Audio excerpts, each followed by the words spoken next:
This week we get another snapshot about where the Democratic primary stands and how it's becoming a three-way race. Senator Bernie Sanders and former Vice President Joe Biden have been the candidates to beat for nearly the entire race. But the last 3 months have been defined by the rise of Senator Elizabeth Warren.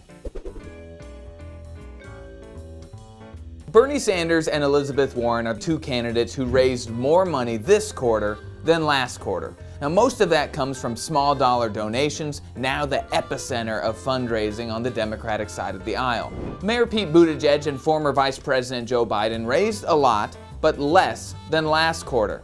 This could be because of Buttigieg struggling to get press attention, and mud President Trump is throwing at Joe Biden over his son's business connection in Ukraine. Fair or not, Democratic politicos I'm talking to worry that the impeachment effort against President Trump in regards to Ukraine could hurt Joe Biden in the process.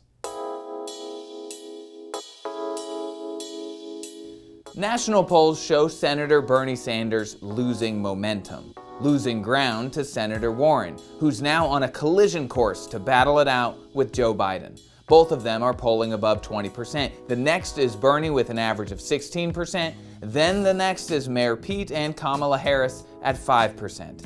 For the other candidates, it doesn't look good. The two Texans in the race, Beto O'Rourke and Julian Castro, have not yet released their fundraising numbers, and it's Tuesday.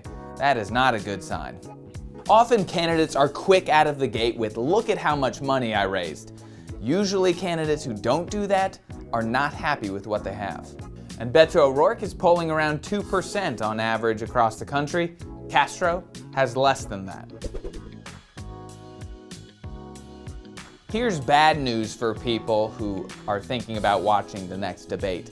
There will be 12 candidates on stage. It will officially be the largest single night debate ever. The new additions, Congresswoman Tulsi Gabbard and billionaire philanthropist Tom Steyer. The good news, though, for those wanting a smaller debate, is there are only 7 candidates qualified for the November one. The winner will take on President Donald Trump and his stockpile of money raised by his campaign and the Republican National Committee. They added $125 million in quarter 3 and have more than $150 million on hand ready to spend against their eventual Democrat opponent. And voting begins soon. The Iowa caucuses are in early February, and the New Hampshire primary is a little more than a week later.